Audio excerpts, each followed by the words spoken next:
এটা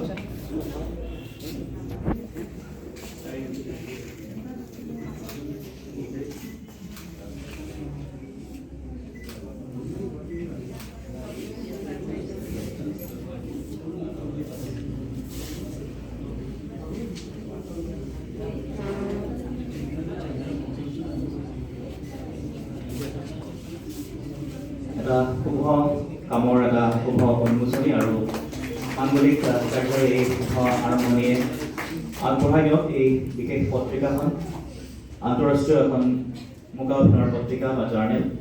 এই জাৰ্নেলখনে অসমৰ মুগা অভিনয় জগতত যি তথ্যৰ ক্ষেত্ৰত কিছু অভাৱ আছে সেই অভাৱ পূৰণ কৰিব বুলি আমি আশাবাদী। ছাৰক ধন্যবাদ জ্ঞাপন কৰিছোঁ। আটাইকেইগৰাকী অতিথি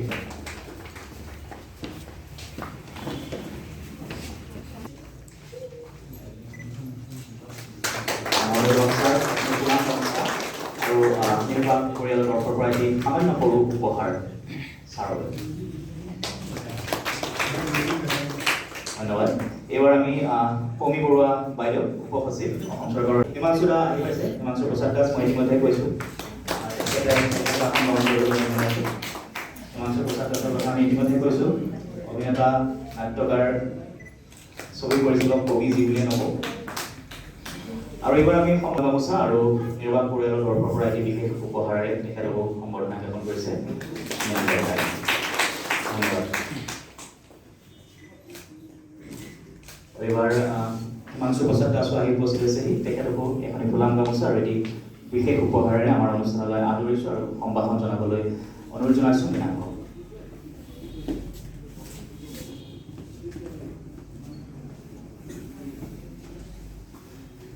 হিমাংশু প্ৰসাদ দাস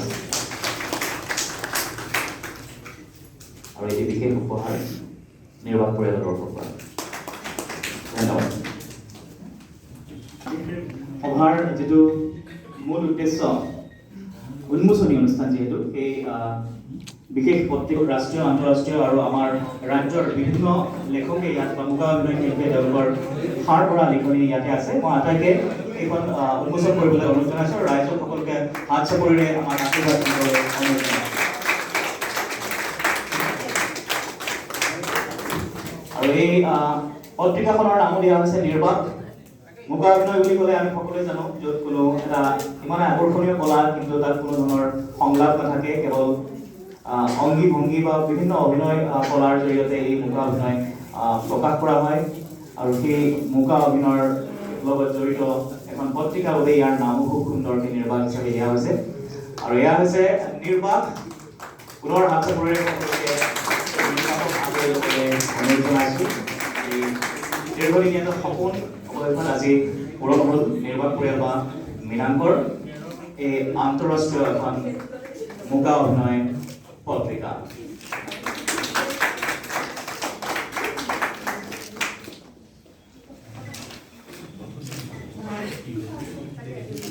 আমি আশা কৰিছোঁ এই পত্ৰিকাখন সকলোৱে আদৰি লওক ভৱিষ্যতেও, আৰু এই পত্ৰিকাখন আগবঢ়াই দিম ভৱিষ্যতেও, আৰু মীনাংকৰো সেই আশা। গতিকে এই ক্ষেত্ৰত পত্ৰিকা উন্মোচন হ'ল। আমি আটাইকে ধন্যবাদ জ্ঞাপন। মীনাংকই ভালকৈ ক'ব পাৰিব, যিহেতু ইয়াৰ আঁৰৰ ব্যক্তিগৰাকী মীনাংক ডেকা।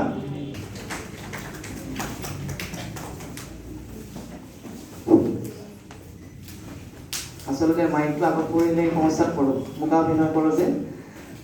তথাপিও ক'বলগীয়া হৈছে, যিহেতু উপস্থিত আমাৰ বিশিষ্ট অতিথি দৰ্শক মণ্ডলী, ক'ৰবাত ভুল হ'ব পাৰে দেই, মাইমত যাতে ক্ষমা কৰি লয় সকলোৱে।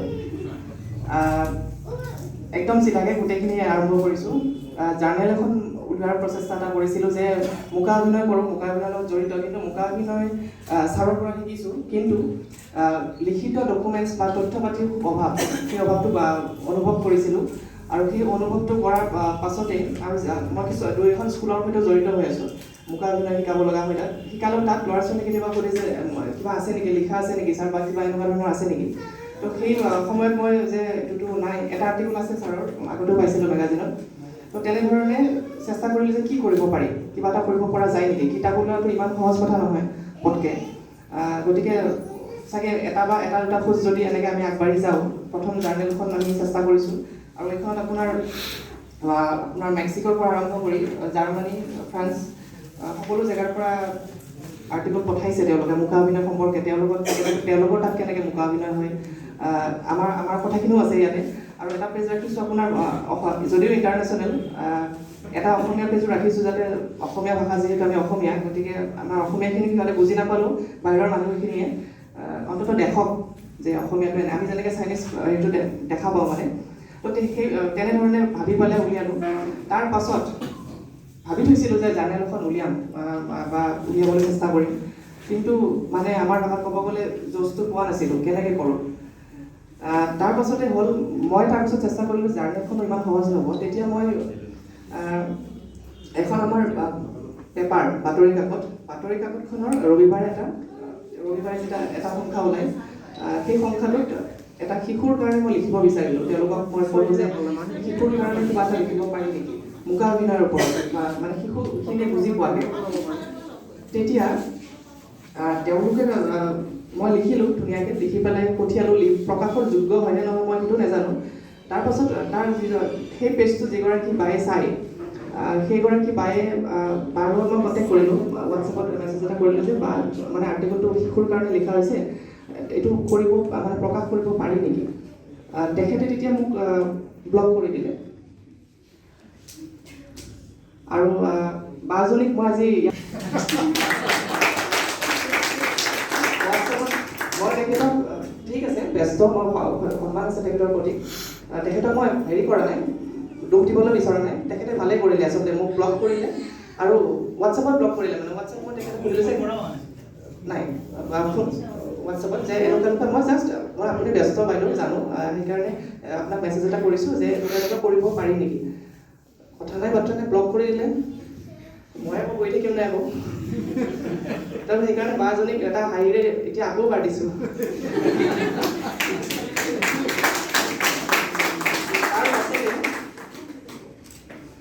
তাৰ পাছতে আৰু এটা কাৰণ আছে, তাৰপাছতে হাত দিলোঁ, তাৰপাছতে আকৌ ৰৈ গ'ল। বিৰাট এলেহুৱা মানে মই, ভয়ংকৰ এলেহুৱা। কিবা এটা কাম হাতত ল'লে কেতিয়াবা 1 বছৰো লাগে, কেতিয়াবা 6 মাহো লাগে।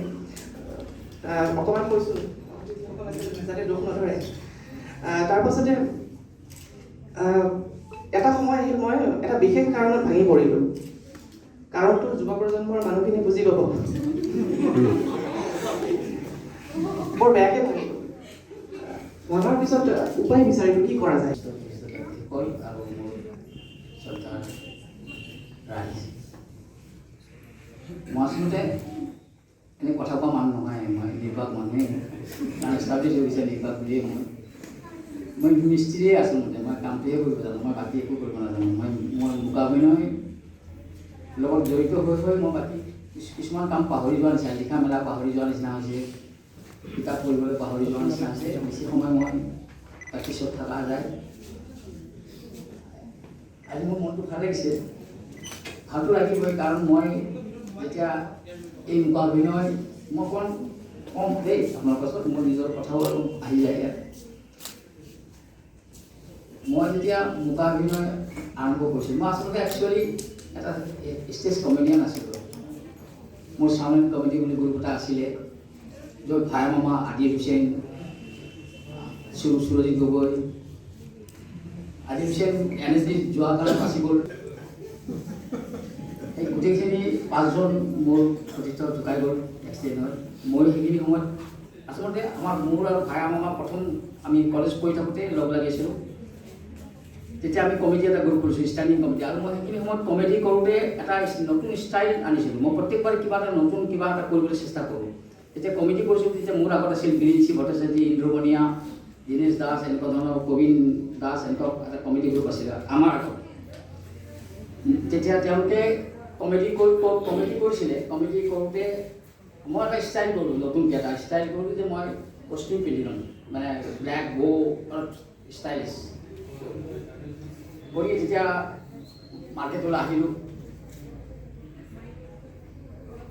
প্ৰথম 1981ত মই যেতিয়া হায়েষ্ট পপুলাৰ হৈ গ'লোঁ, 81 সোণাৰাম ফিল্ডত মই এটা অনুষ্ঠান কৰিছিলোঁ। সেই অনুষ্ঠানৰ পিছত মই আৰু চাব লগা হোৱা নাই। মই অনুষ্ঠান মাহত আমি 25-30খনকৈ অনুষ্ঠান কৰিছিলোঁ তেতিয়া, আৰু উপাৰ্জন কৰিছিলোঁ। আমি একদম তলৰ পৰা 5 টকাৰ পৰা কাম কৰিছোঁ। 5 টকা আৰম্ভণি 10 টকা পাইছিলোঁ, দুজনে 5 টকা ভৰাই লৈছোঁ। তাৰ পৰা আহি আজি এই পৰ্যায় পাইছোঁ। তাৰপিছত সেইখিনি সময়তে মানে মানুহে দৰ্শকে মোক কৈছিল আপোনাৰ মুখাভিনয় কৌশল খুব ভাল লাগে। মই নাজানো তেতিয়া মুখাভিনয় কি বস্তু। তাৰপিছত মই বিভিন্ন মানুহৰ ইয়াক লগ ধৰিলোঁ, কি বস্তু এইটো মুখাভিনয় কি, কিতাপ নাই তেতিয়া। নোহোৱাৰ ফলত মই পবিত্ৰ কুমাৰ ডেকা মোৰ চবচে মোৰ একদম ৱেল ঢুকাই গৈছে। প্ৰায়তো পবিত্ৰ কুমাৰ ডেকাই মোক এই লাইনত যথেষ্ট মোক সহায় কৰিছে। আৰু তেখেতৰ থ্ৰুদি মই জাৰ্নেলিষ্ট কিমান প্ৰিণ্টিং মিডিয়া হেৰি আছে চব তেখেতৰ থ্ৰুদি মই চিনাকি হৈছোঁ। কিতাপ নাই, চবেই কয় যে নাই এনেকুৱা একো নকৰে, খালি কাম ডাইলগ নকয়, উইদাউট ডাইলগে বুজাব লাগে। কেনেকৈ বুজোৱা যায় উইদাউট ডাইলগ? মই ভাবিছিলোঁ ডিফেণ্ট দামবিলাকে মাইণ্ড কৰোঁ। মই তাৰপৰা চিনিয়ৰ ফেলোশ্বিপ কৰোঁ ডিফেণ্ট দামৰ কাম কৰি। কিন্তু ডিফেণ্ট দামটো এটা ভাষা, যিখন বিৰত এটা লেংগুৱেজ, মুখাভিনয় এটা বেলেগ, সম্পূৰ্ণ বেলেগ। এতিয়া মই এনেকৈ কৈ থাকোঁতে মোৰ কলেজৰ এজন প্ৰফেচাৰে মোৰ ইণ্টাৰেষ্ট দেখা পায়। তেওঁ এখন আনন্দবজাৰ পত্ৰিকাত এখন কিতাপৰ এখন ওলাইছিলে। আনন্দবজাৰ পত্ৰিকাত তাতে হেৰিটো দিয়া আছে, এপটো দিয়া আছিলে। তেওঁলোকে এপটো আনি দিলে, দিয়াত এই কিতাপখন ওলাইছে, তুমি পঢ়ি চাব পাৰা। তাৰপিছত মইতো কিতাপখন কলিকতাত যোৱা তেতিয়া মোৰ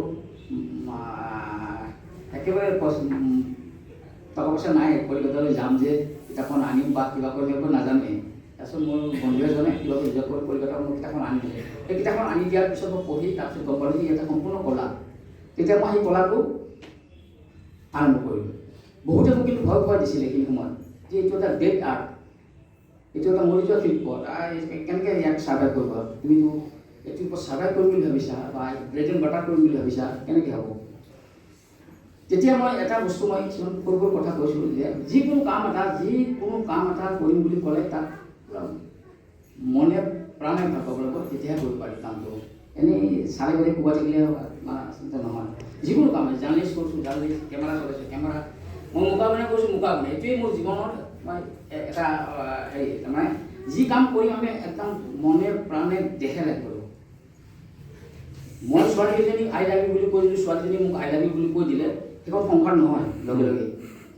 মই ছোৱালীজনীৰ পিছত ঘূৰিব লাগিব, ঘূৰোতে অতিষ্ঠ হৈ গ'লে কোৱা আই লাভ ইউ বুলি কওঁ। তেতিয়া কিন্তু সংসাৰ হয়। তাৰপৰা সৃষ্টি হয়। এনেই শিৱৰ ওচৰত পূজা কৰি থাকিলে নহ'ব, মনটো যদি বেলেগ ভালকৈ পূজা কৰিব লাগিব, মনে প্ৰাণে পূজা কৰোঁ, তেতিয়া তাৰপৰা সৃষ্টি হয়। শিৱটো এটা সৃষ্টি হৈছে। এতিয়া আমি মই যিটো এই কলাটো লৈছোঁ, যেতিয়া মনে প্ৰাণে লৈছোঁ, খাওঁতে শুওঁতে ক'তো বাদ দিয়া নাই, টয়লেটত বহি থাকোঁ। অন্য যিবিলাক ষ্টেজ পাৰফৰ্মেঞ্চ হওক, এইখিনিও আমাৰ ডিজিটেল ৱৰ্ল্ড ৱাইড আমি লৈ যোৱাৰ এটা সুবিধা থাকে। গতিকে মই ভাবোঁ যে এটাটো প্ৰিণ্ট এডিশ্যন আছে ভাল, এইটো এটা আমি হয়তো বহুতে এখন লৈ পঢ়িবলৈ ভাল পাওঁ। কিন্তু আমাৰ এটা ডাঙৰ আমাৰ সময়ত আমি এতিয়া বহুতো আমি আৰ্ট ফৰ্ম বা যিকোনো আমি কিছুমান কথা আমি বৰ অতিষ্ঠ হৈ পৰোঁ, শব্দৰ ইমান অত্যাচাৰ, কেতিয়াবা আমাক নীৰৱতাটো লাগে। কিন্তু এনেকুৱা নীৰৱতাও নালাগে যে আমি সংসাৰৰ সকলো বস্তু পাহৰি যাওঁ। সমাজখনক দেখুওৱা, তেওঁলোকে মিৰৰ চাই প্ৰেক্টিছ কৰে, আইনাখন চাই তেওঁলোকে ৰিহাৰ্চেল কৰে। কিন্তু আমাৰ কাৰণে এখন আকৌ আচল নিদৰ্শন তেওঁলোকে দিছে মুখাভিনয় শিল্পীসকলে। যিখন মিৰৰ যিখন আইনাত আমি আমাৰ সমাজখনৰ আমি প্ৰতিচ্ছবি দেখিবলৈ পাওঁ। গতিকে মই মৃণাংকক ৰিকুৱেষ্ট কৰিম, যদি তেওঁ পাৰে এইটোৰ এটা ডিজিটেল ভাৰ্চন ৰিলিজ কৰক, আৰু তাৰ লগতে যিখিনি যিখিনি ভিডিঅ' থাকিব পাৰে এটা ষ্টেজ পাৰফৰ্মেঞ্চৰ, সেইটো ছাবস্ক্ৰিপশ্যন হওক, মই ফ্ৰী দিব পোৱা নাই, উইদাউট দি ফ্ৰী এডিশ্যন। কিছু সেই ৰেভিনিউ তাৰ পৰাও আহক, তাৰ পৰাও জেনেৰেট কৰক। তাৰ লগে লগে এইটো যাতে, কাৰণ আমি এতিয়া দেখোঁ যে ৱৰ্ল্ড লিটাৰেচাৰ আপুনি এতিয়া পাব যে আপুনি ছাবস্ক্ৰিপশ্যন ল'ব লাগিব $10 মান্থ, বা তেওঁ কিন্তু মানুহে পঢ়িছে। আমি পৃথিৱীৰ ভাল সাহিত্য আপুনি যদি অধ্যয়ন কৰিব বিচাৰে, তেতিয়াহ'লে আপুনি এতিয়া ডিজিটেলি এইবিলাক এভেইলেবল, তাতে আপুনি ছাবস্ক্ৰিপশ্যন লওক। গতিকে ইয়াতে যিহেতু এইটো এটা অনন্য পদক্ষেপ, আমি যিটো গম পালোঁ মৃণাংকৰ মুখেৰে, যে এনেকুৱা ধৰণৰ জাৰ্নেল বোধহয় নাই এতিয়ালৈকে অন্ততঃ যিখিনি তেওঁলোকে গৱেষণাত বা হেৰি কাম কৰিবলৈ গৈ এই এখন জাৰ্নেলৰ অভাৱ অনুভৱ কৰিছে গতিকে এই জাৰ্নেলখন এখন মানে গ্ল'বেল ষ্টেণ্ডাৰ্ড খালি মই আৰু এটা খালি মোৰ অনুৰোধ হ'ব যে ইয়াতে ফটোগ্ৰাফৰ ব্যৱহাৰ মই ব্যক্তিগতভাৱে মই ভাবিছোঁ ফটোগ্ৰাফটো আৰু প্ৰমিনেণ্টলি ইউজ কৰিব পাৰি কাৰণ সেই যাতে যিবিলাক মুকাভিনয়ৰ বাহিৰৰ আমাৰ নিচিনা মানুহখিনি আমি যিসকল মুকাভিনয়ৰ আমি অনুৰাগী বা যিসকলে এতিয়াও মুকাভিনয়ত হয়তো ভালদৰে তেওঁলোকে পৰিচয় হোৱা নাই এটা খুব ভাল ফটোগ্ৰাফ এখন quality photograph with proper expression যিটোৱে আকৰ্ষণ কৰিব যে কিছুমান কিউৰিয়চিটি লাগে না আমাক যে আমি প্ৰথমতে প্ৰস্তুত সেইটো কথাটো ক'লে যে what form of art is this হয় নাই আমি এতিয়াও ক'ব নোৱাৰোঁ যে সকলোৱে মুকাভিনয়ৰ কথা জানে বা গম পাইছে বা মনে স্নো কিয় এইবিলাক চোনবিলাক আনিছে যে এই এখন খুব ভাল ডাঙৰ ডিছপ্লে ফটোগ্ৰাফ এখনে আমাৰ সেই কিউৰিয়চিটিটো আনিব যে what is this art form ইয়াত বা তাতেও আমি সেইটো তাৰ আকৰ্ষণটো আমি ফিল কৰিম বা সেইটোৱে এটা আমাৰ হয়তো যে এক্সাম্পলাৰী পাৰফৰ্মেঞ্চ এটা আমি সদায় এটা আমাৰ লক্ষ্য থাকিব পাৰে যে হয়তো যিখিনি মুকাভিনয়ৰ জগতলৈ আহিছে নহয় সেইটো বা কেতিয়াবা অকল ইয়াৰেই নহয় পৃথিৱীৰ কোনো বেলেগ অঞ্চলৰ তেওঁলোকেও হয়তো দিব পাৰে তেওঁলোকৰ পাৰফৰ্মেঞ্চ এটা খুব ভাল ফটোগ্ৰাফ এখনৰ খুব ৱাইড ডিছপ্লে এটা তেতিয়া ইয়াৰ মেগাজিনখনৰ তাৰ হেৰিটো আৰু বৃদ্ধি কৰিব বুলি মই ভাবোঁ আৰু বিশেষ আমাৰ হিমাংশু দাস আছে সেইটো এটা তেখেতে যিটো কাম কৰি আছে আৰু মীনাংকক আমি এতিয়া এই ক্ষেত্ৰত আকৌ এবাৰ ধন্যবাদ জনাইছিলোঁ আমি এটা আমাৰ মেগাজিনৰ পৰা আলোচনীৰ পৰা আমি ছায়েন্স কমিউনিকেশ্যনৰ ফেষ্টিভেল এটা পাতিছিলোঁ গুৱাহাটী বিশ্ববিদ্যালয়ৰ আৰম্ভ হৈছিলে আৰু তাতে মীনাংকক ৰিকুৱেষ্ট কৰোঁতে জাষ্ট এদিন ৰিকুৱেষ্ট কৰোঁতে তেওঁ তাতে গৈ সুন্দৰ এখন তাত মুকাভিনয়ৰ এটা কৰিছিলে গতিকে তেখেতক মই ধন্যবাদো জনাইছোঁ গতিকে সেই ছ'চিয়েল মেছেজ আজি হিমাংশু দাস খাতিৰ কৰা নাই চিনেমা তেওঁক কোনোবাই চলাব দিছে কোনোবাই নাটক কৰিব দিছে কোনোবাই বাধা দিছে তাকো খাতিৰ নকৰে তেওঁ কাৰণ হিমাংশু দাসৰ এটাই চেলেঞ্জ তেখেতে যিটো সমাজৰ কথা ক'ব খুজিছে তেখেতৰ নাটকৰ মাজেৰে যিখিনি কথা ক'ব খুজিছে তেখেতৰ চিনেমাৰ মাজেৰে যিখিনি কথা ক'ব খুজিছে তেখেতে ক'বই গতিকে মই ভাবোঁ যে সেই ধৰণৰ এটা যদি লাগে আমাৰ কাৰণ এইটো ক্ষেত্ৰত মুকাভিনয় এটা অতি বেছি পাৱাৰফুল মিডিয়াম গতিকে সেই কামটো আগুৱাই লৈ যাব গতিকে মই ইয়াতে পুনৰ মই অভিনন্দন জনাই আৰু আজি এই উন্মোচনীৰ সৈতে আমি জড়িত হ'বলৈ পাই বা সুবিধা মীনাংক আৰু নিৰ্বাহ পৰিয়াল আটাইকে মই ধন্যবাদ জ্ঞাপন কৰিছোঁ পুনৰবাৰ অভিনন্দন আঁকোৱালি লৈ আগবাঢ়ি যাব তেনেকৈ এইবাৰ মই আমাৰ আন এগৰাকী অতিথি হিমাংশু প্ৰসাদ দাস ডাঙৰীয়াক অনুৰোধ জনাইছোঁ দুআষাৰ ক'বলৈ ধন্যবাদ আজি ইয়াত উপস্থিত থকা প্ৰতিগৰাকী ব্যক্তিকে প্ৰথমতে অভিনন্দন জ্ঞাপন কৰিছোঁ যে আমি সঁচাকৈ এটা খুব ধুনীয়া অনুষ্ঠানত উপস্থিত থকাৰ কাৰণে সুযোগ পাইছোঁ আমি এনেকুৱা এটা মাধ্যমৰ লগত জড়িত য'ত বহুত বেছি কথা কৈ থাকিব লাগে আৰু আজি এনেকুৱা এটা উন্মোচনী উৎসৱত আছে যথেষ্ট কথা ক'ব নালাগে আচ্ছা যি নহওক আমি সকলোৱে জানো যে মাইম আমি যাৰ কাৰণে অসমত আমি চিনাকি হৈছিলোঁ জানিছিলোঁ অসমত গাঁৱে ভূঞে চহৰে নগৰে এই শিল্পটোক জনপ্ৰিয় কৰা মইনুল হক ছাৰ ময়ো তেখেতৰ তাতে দুদিনমান শিকিছিলোঁ বহুদিন আগতে কিন্তু মই তাতে কথা কৈ বেছি ভাল পাওঁ কাৰণে মই ভাবিলোঁ যে মই মাইম নকৰাই ভাল হ'ব যে মই নিজে ভাবিলোঁ 2001 চনৰ কথা আছিলে যি নহওক গোভাইক শ্ব'ৰ বা ভ্ৰাম্যমান থিয়েটাৰৰ মঞ্চটো আৰু এই ক্ষেত্ৰত আমি আমাৰ মাজৰ পৰা হেৰাই যোৱা আন এজন আচলতে কি বুলি কওঁ সদায় প্ৰথা ভাঙি কাম কৰা মানুহ ৰতন ভাস্কৰ দেৱ তেখেতকো স্মৰণ কৰিছোঁ জনপ্ৰিয় কৰাৰ ক্ষেত্ৰত তেওঁৰ বিশেষ এটা ভূমিকা আছিলে ছাৰৰটো আছেই কিন্তু সেই মঞ্চখন দিয়াৰ বাবে যি নহওক তাৰ পৰা আহি আজি মৃগাংকলৈকে এটা যাত্ৰা আৰু এই যাত্ৰাটোত এইকাৰণেই ভাল লগা কথা যে ছাৰে কোৱাৰ দৰে যে আমি যে চব কৰিব লাগিব তেনেকুৱা কথা নহয় তাৰ পিছৰ প্ৰজন্মবিলাকে তাত যোগ কৰি যাব লাগিব যদি যোগ হৈ আছে তেতিয়াহ'লে জীয়াই থাকিব যদি যোগ হ'বলৈ বন্ধ হৈ যায় তেতিয়াহ'লে ডাইনচৰৰ নিচিনা আমাৰ অৱস্থা হ'ব গতিকে এই যোগ যে হৈ আছে নতুন নতুন যে বস্তুবিলাক আহি আছে এয়াই প্ৰমাণ কৰে যে ই এতিয়াও জীৱিত আৰু ভৱিষ্যতলৈকে সময়ৰ লগত নিজক পৰিৱৰ্তিত কৰি আগুৱাই লৈ যোৱাৰ কাৰণে প্ৰজন্মৰ লগত প্ৰজন্ম নতুন নতুন চিন্তাৰ লগত তাক আগবঢ়াই লৈ যোৱাৰ কাৰণে কৰা এই প্ৰচেষ্টাবিলাকক আমি আদৰণি জনাবই লাগিব। মৃগাংকক আৰু এইকাৰণে ভাল লাগে, ছাৰে যেনেকৈ নিয়ম ভাঙি মাইমক জনপ্ৰিয় কৰিছিল, ঠিক তেনেকৈ নিয়ম হোৱা এটা প্ৰৱণতা মৃগাংকৰ মাজতো আছে। মাইমক আৰু বেছি জনমুখী কৰাৰ কাৰণে, মাইমক আৰু বেছি ৰাইজৰ ওচৰলৈকে লৈ যোৱাৰ কাৰণে। আৰু আটাইতকৈ ডাঙৰ কথা, শব্দত কোৱা মানুহবিলাকেও যেতিয়া খুব প্ৰয়োজনীয় সময়ত নিঃশব্দ হৈ এটা নিৰাপদ অৱস্থাত অৱস্থান কৰে, সেইখিনি সময়ত মাইম য'ত শব্দ নাথাকে তেনেকুৱা এটা শিল্পক অস্ত্ৰ হিচাপে লৈ মৃগাংকই বহুত এজন সক্ৰিয় সাংস্কৃতিক কৰ্মীৰ ভূমিকা লোৱা আমি যোৱা দিনবিলাকত দেখিছোঁ। তাৰ কাৰণে অভিনন্দন।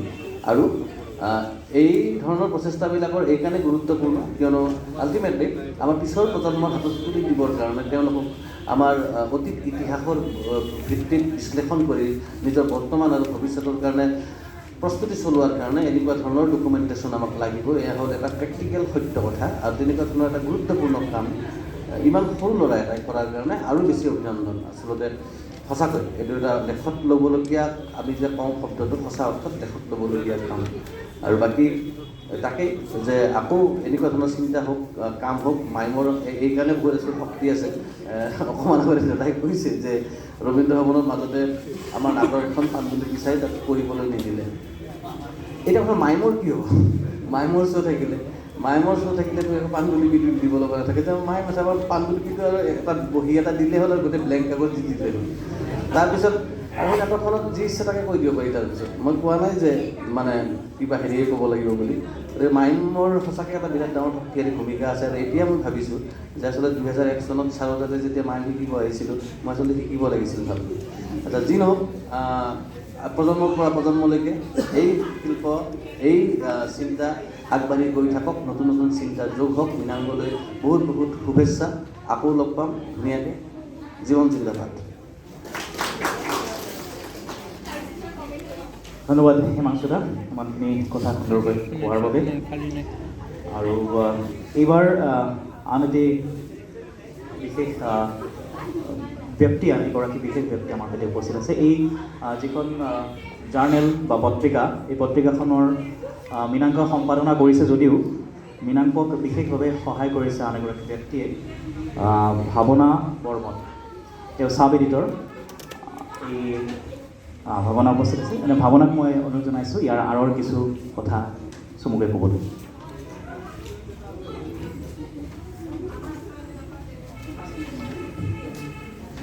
নমস্কাৰ। নিৰ্বাক ইণ্টাৰনেশ্যনেল মাইম জাৰ্নেলৰ চাব এডিটৰ হিচাপে কাম কৰিবলৈ সুযোগ দিয়াৰ কাৰণে প্ৰথমতেতো মৃগাংক দাক মই বহুত ধন্যবাদ জনাইছোঁ। অকণমান কথা ক'ব বিচাৰিছোঁ। 2015লৈকে যাব বিচাৰিছোঁ। যেতিয়া কটনত পঢ়ি আছিলোঁ, মই ডিগ্ৰী পঢ়ি আছিলোঁ, সেইখিনি টাইমত মৃগাংক দাৰ প্ৰগ্ৰেম চাইছিলোঁ মাইমৰ কেবিআৰ হলত। বহুত ভাল লাগিছিল। মোৰো মন গৈছিল যে তেনেকুৱা, কাৰণ তাৰ আগতে মই কেতিয়াও মাইম কৰি পোৱা নাই। মই নাটক কৰিছোঁ বা এনেকুৱা বেলেগ কিবা কিবি কৰিছোঁ যদিও মাইম কৰা নাছিলোঁ। সৰু থাকোঁতে এবাৰ ৰবীন্দ্ৰ ভৱনত দেউতাৰ লগত আহিছিলোঁ, তেতিয়া মইনুল হক ছাৰৰ মাইম প্ৰগ্ৰেম এটা চাইছিলোঁ। তেতিয়াও মোৰ বহুত ভাল লাগিছিল। আৰু তেনেকৈ মৃগাংক দাৰ লগত চিনাকি হ'লোঁ কটনত গৈ পেলাই। আৰু আমাৰ এটা টীম ফৰ্ম হৈছিলে তাত। আমাৰ NBD হোষ্টেলৰ, কটনৰ হোষ্টেলৰ ছোৱালীখিনি, আমাৰ লগৰ কিছুমান ল'ৰা, আমি গোটেইখিনি এটা মাইমৰ টীম বনাই পেলাই আমি সৰু সৰু প্ৰগ্ৰেম কিছুমান এৱাৰনেছৰ কাৰণে আমি কিছুমান প্ৰগ্ৰেম কৰিছিলোঁ। খুব ভাল লাগিছিল। সেই টীমটো মানে এনেকুৱা আমাৰ এটা ডাইনামিক আছিল, টীম ডাইনামিক। মৃগাংক দাই আমাক শিকায়, মৃগাংকৰ আমাৰ টীমটো আমি শিকোঁ। আমি খুব হাঁহি ধেমালিৰ মাজেৰে আমি মানে কামখিনি কৰিছিলোঁ। টীমটো মানে মই মেনেজাৰ নিচিনা হৈ গৈছিলোঁ। ফোন আহে, মৃগাংক দা আজি প্ৰগ্ৰেম আছে, যাব লাগিব, এইটো যাব লাগিব, তাত যাব লাগিব, এনেকুৱা। বাকীখিনি মৃগাংক দাই কৰে, মই মেনেজমেণ্টৰ কামখিনি কৰোঁ। আৰু সেইখিনি টাইমত খুব ফূৰ্তি, কিছুমান আমাৰ হাঁহি উঠা ঘটনাও হৈছিলে। এবাৰ আমি প্ৰগ্ৰেম পালোঁ, ৰেডিশ্যন ব্লুত প্ৰগ্ৰেম পালোঁ আমি আৰু কি আৰু নেহেৰু পাৰ্কৰ সন্মুখত 20 টকাৰ ম'ম' খাওঁ ক্লাছ কৰি উঠি, নহ'লে বা ৰেৱতী যাওঁ। আমি হ'লোঁ তেনেকুৱা মানুহ। তো ৰেডিশ্যন ব্লুত প্ৰগ্ৰেম পাইছোঁ, আমাৰ মানে কেনেকুৱা ফূৰ্তি। এই নতুন ড্ৰেছ বনাইছোঁ আমি, ক'ত আৰু কলা টিচাৰ উল্টা কৰি পিন্ধিম আৰু নহয় মানে। আমি একেলগে 10টা কলা টিচাৰ। মই ইমানখিনি নাজানো। সেইখন মানে শ্ব' মৃগাংক দাৰ লগত কৰিছোঁ, আৰু সেইটো কাৰণে মৃগাংক দাৰ কাৰণে মই সদায় থেংকফুল হৈ ল'ম, তেওঁৰ কাৰণে। সেইখিনিয়ে কৈ সামৰিছোঁ। ধন্যবাদ।